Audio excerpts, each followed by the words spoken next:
Hello friends, welcome back to the Airdrops.com channel. I'm Stan and today we're having something different for you here. In the studio we have Lina and she is a very talented web designer at Airdrops.com, but also a crypto enthusiast, a novice at that. Why are we here today shooting together specifically? She will tell you right now.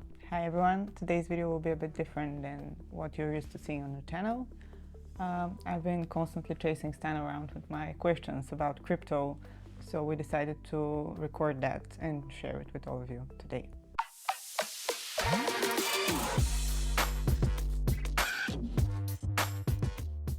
We've talked a lot about your journey in crypto, both here in the studio and out and about in team gatherings, but we've never really got to the base of it, and that is when it actually started for you. When it started for me? Oh, I think it was 2020, 2021. Those were the lockdown times, the COVID times, and we then saw how governments use the narrative that we are here to protect you, but they also cracked down very heavily on us. And I saw the restaurant across the street closing doors, if not in a day, if not overnight, then within the span of a couple of days. And this was just one example of the many businesses that were never to come back.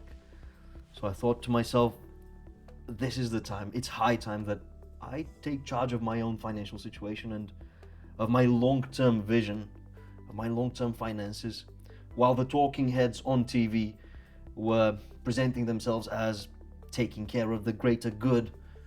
I knew I had to take care of my own self and of my family and of my loved ones and of my financial situation. So yeah, it was 21 when I first got into crypto. You've made some really serious observations there. How old were you at that time? I was 25, yeah, back in 2020, 21. Yeah, that's pretty young. I mean, people at that age usually go partying and traveling and don't invest their money in crypto and serious stuff like that. So why did you decide to wait? Well, mentioning the partying and the traveling and having fun, when you're under lockdown, all these things just go out of the window. So I didn't have the chance to do it. I wanted to, but no. So I was stuck in my home with a bunch of savings, and I knew at that moment that I needed to put my money to work for myself. Especially as an economics graduate, I had to do something with my finances. So yeah, that's one side of it. But also when you think about it, all these things that you mentioned, partying and traveling and having fun, those things that are close to a young person's heart, they are closely related with the adrenaline rush, with the thrill of the new, of something novel, with risk taking. So I thought and I felt, isn't that exactly how our start into crypto of each one of us is? Infused with all those sensations. How was it for you, I wonder? It was completely the same. And since you mentioned adrenaline, does this mean that you were day trading and not just investing long term? Well, I did start day trading, yeah, although I didn't know that it was called day trading at the time. I thought I was just opening some positions and I was earning some dollars, very good dollars indeed. But yeah, my entry point into crypto was through downloading an application of an exchange and just started trading. That's how it went. Do you have any memories of your first days of trading? Oh boy, yes, those first days were very profitable, at least for a few days. The bull market was really heating up. I remember Bitcoin was approaching and it hit its all-time high at the time of about $65,000. I'm talking April, May of 2021. So I was the king of trading in my first few days, and I thought, How could this be so easy? I thought I had cracked the game, that I was on my path to enormous, endless wealth through just clicking some buttons on my phone or on my screen at home. Those were the first few trading days, and So all rainbows and butterflies then, all the time. yes, absolutely, at least for a few days. But then, things change, and Market's turn. markets turn, indeed. Mm, and they did. They did turn on me and on my friends. I started trading with a couple of close friends, and we experienced the highs, but also the lows afterwards. Yeah, I had that too. I mean, I fell asleep once with some risky open positions in my account, and then I woke up to a liquidated account. So I just sat like that in my bed with my phone, shed a few tears, and then got up and got ready for work because, money has to be made other ways. And I also had a friend, a crypto buddy, also a female.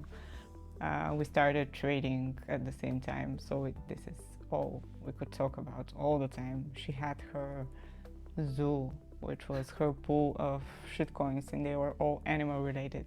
So we called that a zoo.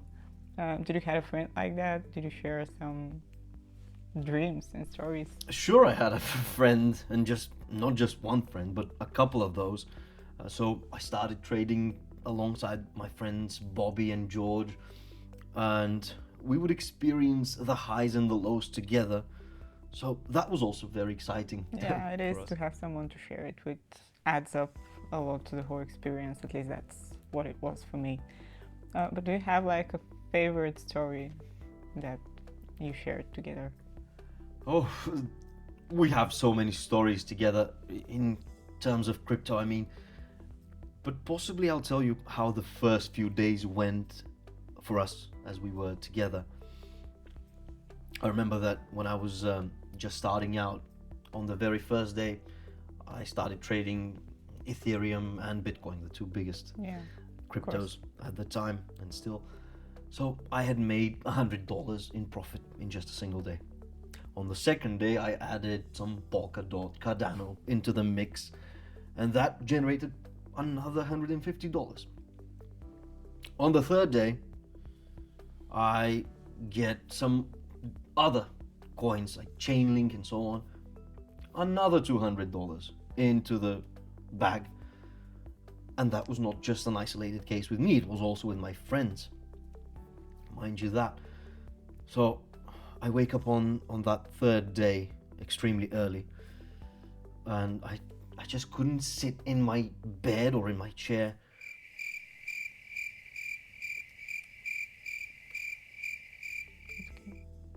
And I had to call up my friend George in the morning. It was 9 a.m.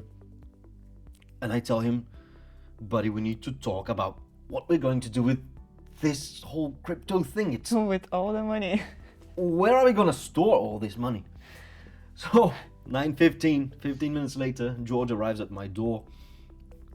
We go across the street, grab some 50 cents coffee from the vending machine, then go and sit down at the old bench at the playground, kids playground that we have across my apartment building, the place where I spent my childhood, where I was raised up, where now I was discussing with my best friend our certain financial success as we had envisioned it.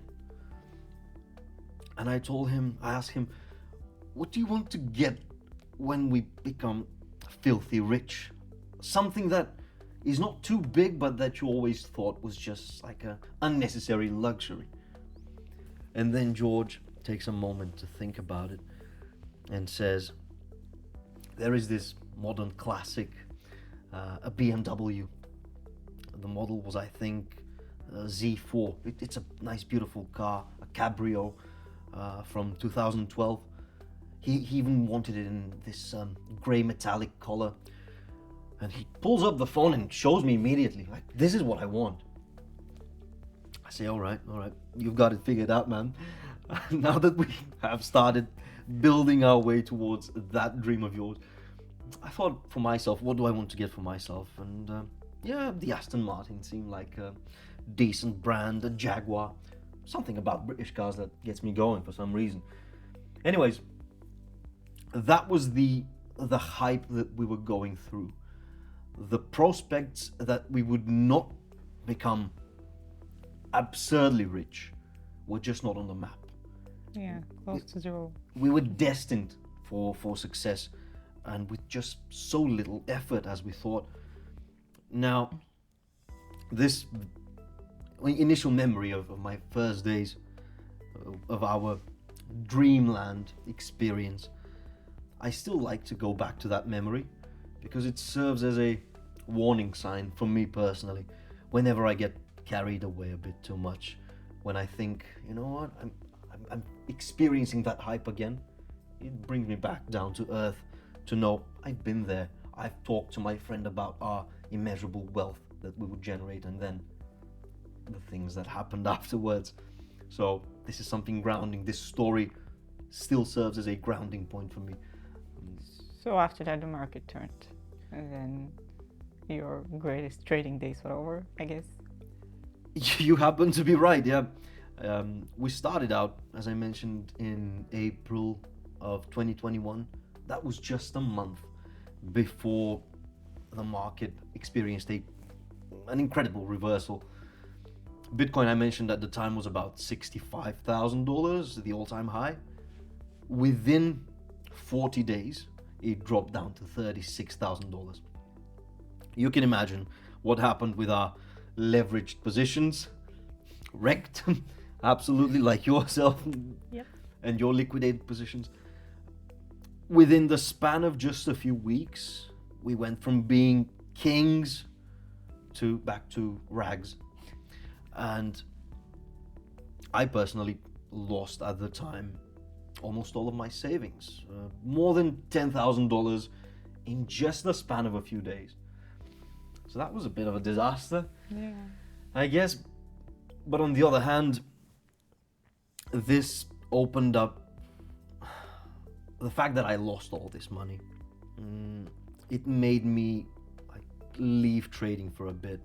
I thought first of all, I didn't have any more funds to throw into the endless pit of crypto. And second of all, I realized I wasn't prepared to be successful in this market in the long run. So I left trading aside, and instead I picked up some books. And I started reading, started educating myself, looking for sources on the internet which are reliable, trustworthy. Something that nowadays we're trying to build here at airdrops.com. But those were the initial days when I was looking for such sources. And yeah, leaving trading aside opened up plenty of space for me to start learning and educating myself about the endless opportunities in crypto. Did you turn to other markets though, like stocks or gold? Did you try trading something else in that period of time? Stocks, bonds. Yeah, I'll be honest with you. I did try to toy around with stocks and bonds and commodities, precious metals. The more, if I may say, conventional, traditional financial instruments. But to tell you honestly, when you experience the high of the crypto days, you just don't want to go back to... Yeah, it's boring, right? It's boring. You don't want to go back to like a few percentage points movements in a day. Like, it's not, the thrill is not there on one hand, and also the potential for high rewards. It's just nowhere to be found as compared to crypto. But yeah, precisely because of the higher stakes in crypto, as opposed to the more traditional financial instruments, the learning curve I found was much steeper. It was much more challenging, and in the long run, that was something that I embraced, that I enjoy still to this day. I believe the learning opportunities in crypto, as contrasted to the traditional financial markets, are just immensely bigger, larger. So Yeah, that's they are, something I but like. the bases are kind of the same, I think. Yeah, So, that's true. There are some lessons to be drawn from the great investors like the Ben Grahams, whose book we have here, the Warren Buffetts, and so on. But you cannot just take an advice at face value and try to interpolate it into another field without trying to interpret it. no, you need to change it in your mind somehow, I think. Yeah, times are changing, and we need to We adapt need to to those. adapt. Yeah, exactly. So you stuck with crypto then. But what about airdrops? How did that start for you, and why are you so passionate about it? Okay, airdrops. Yeah. Now there are two sides to the airdrops narrative, and my personal story with those. The first one, and the very obvious one, is in the beginning, is Free money. the free money narrative, whereby you just click around some testnet platforms, and one day you wake up with some crumbs or larger amounts in your wallet, and that this becomes addictive, especially for somebody who comes from a more modest background like myself. But as time went on, and as I started farming those airdrop opportunities, seeking those chances, I realized the other side of airdrops, which was more durable, more sustainable, and more engaging for me, interesting. The one that comes with the realization that I get the chance to be part of a project. Through farming an airdrop, I become part of the community. And we become, those of us who farm the airdrop, we become part of the community. We get to have an active say in the future of a project. I became more selective as well about which projects I wanted to be part of. And ultimately, my journey farming airdrops has led me to explore technologies more deeply, more profoundly, and to enlarge my vision about the crypto space and to understand it better. So these are the two sides, like the free money and also the chance to learn again. Do you have a favorite project, a favorite airdrop that you participated in? A favorite one. I've gone through a few. I mean, at the end of the day, we're doing airdrops.com here. Yeah. But I'll tell you about one of the biggest airdrops in history. Arbitrum is, I think, in the top 10, possibly in the top 5 of all times. That happened in 2023. So Arbitrum is a layer 2 scaling solution on Ethereum. And back then, I remember I was bridging assets, I was switching chains, doing different transactions, staking, and so on. So I was doing that across a few months, and one day they announced that actually an airdrop is happening. So I ended up with some $2,000 in my wallet from just using their applications and so on, their technology. So that outweighed by a great margin, by a great factor, the gas fees that I had been paying and so on. That's the first major airdrop I managed to land, and this one prompted my future journey to this day in this field, in this niche. That's nice. Arbitrum are doing another stage right now, I think. So we're covering that. Yes, Hopefully. indeed we are. We're not shilling Arbitrum just as Of course not. as a disclaimer, but it is true, as you mentioned, that Arbitrum seem to be working on another stage of their airdrop, another season, and we will be researching that. We'll be covering it sometime soon here on the channel, indeed. Great. So we'll look for it. Quite a journey you've had so far in crypto. What have you learned for those 5 years? And is there an advice that you would give to someone who is drinking that cheap coffee right now, dreaming about a British car, which is a questionable choice, but you know.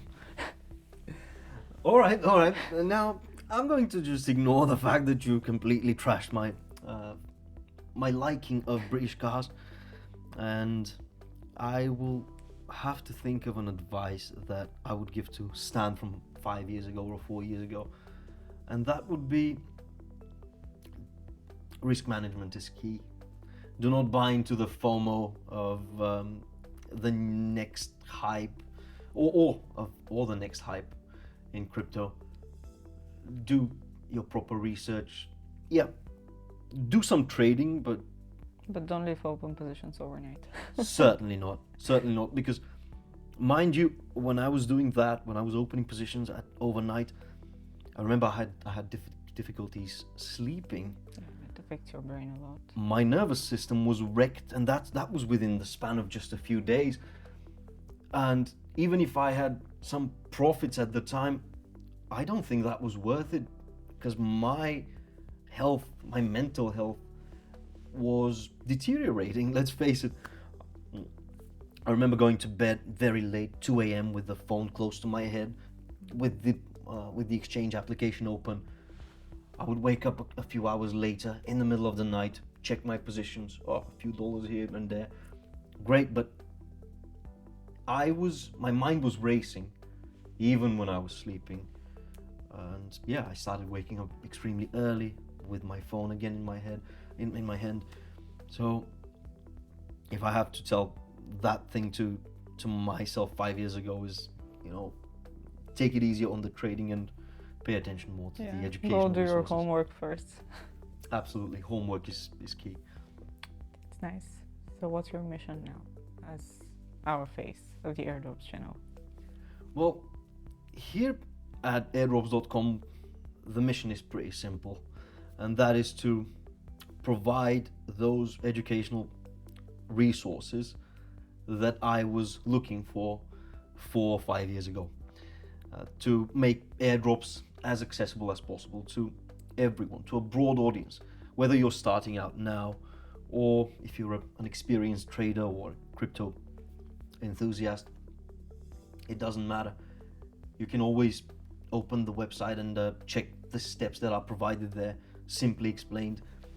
So yes, we as a team, as the whole team, even behind the cameras, and my personal mission aligns with that, is to make crypto more accessible and allow a broader audience to enjoy and to join this endeavor. Thank you very much. It was a great talk. Thank you, Lina. Let's go.